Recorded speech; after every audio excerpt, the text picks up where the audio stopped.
if you want to follow the doctrines of Islam and you wish to implement Sharia or overthrow the constitution or overthrow our democracy, you need to leave. Yeah? If we have 2 million British Muslims that want Islam want Sharia over British law and British democracy, then go back to your country. Yeah, go back to your country, and we should be able to do whatever we can to encourage them. And if they want to follow these doctrines, we're going to make it very, very difficult for you to do so. They shouldn't have any influence in your universities, in your schools, any influence at all, but they do. And no one is awake until you have a federal policy to deal with the Islamic takeover of towns and cities. And many Americans will be feeling, that's New York. That's not happening. It's not happening here. I'm a living experience to tell you how quickly it can happen, how quickly it changes. And all the things I warned about 20 years ago, which people didn't want to listen to, now, unfortunately, they see it themselves in every town and city in Britain. Their safety's gone, their security's gone, stability's gone. Many people are scared for what's happened to Britain and Europe. I think many American politicians, I feel optimistic in the sense that your politicians seem like they're ready for this fight, many of them. And they're not being cowed through words or fear, which was the biggest problem was self-censorship and fear is paralysed the entire country. Britain was paralysed. Most people agreed with what I was saying. They used to whisper it. But something big has happened in Great Britain now where the dam's burst. We just held 1 million people on the streets. We're going to do it again in 4 weeks' time.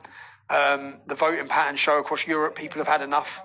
But there's also a massive movement to help Islamify. As I said, the money's outrageous that comes in from. I don't think we have an option.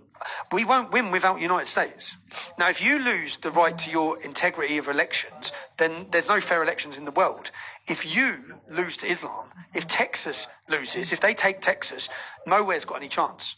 Now, the power coming out of America, if America wakes up and many politicians wake up and start telling the truth, I've heard more truthful comments in this country from your politicians about Islam than I've heard in my life. Yeah, and that's in 4 weeks.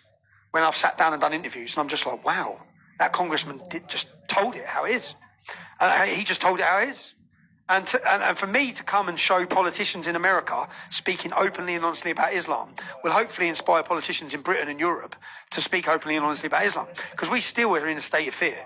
Our politicians still don't know what to do in Britain. Even like the Nigel Farage, he's already holding up his white flag for Islam.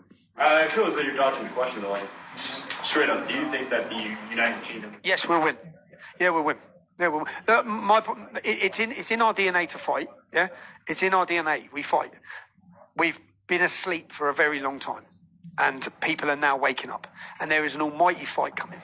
But the problem is, there's no solution without chaos for where we've allowed our country to get to. What my warning to America is, don't get in the same position.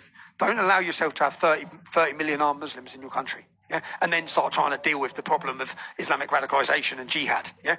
Deal with it now before it's too bad, because we're at a point now where we've got 5 million in our country who are not going to assimilate or integrate. They're just not going to.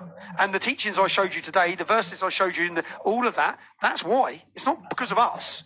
That's why. Yeah? That doctrine, that teaching, that supremacist mindset, that intolerance is now spreading and encouraged in every European country. So Europe is in trouble.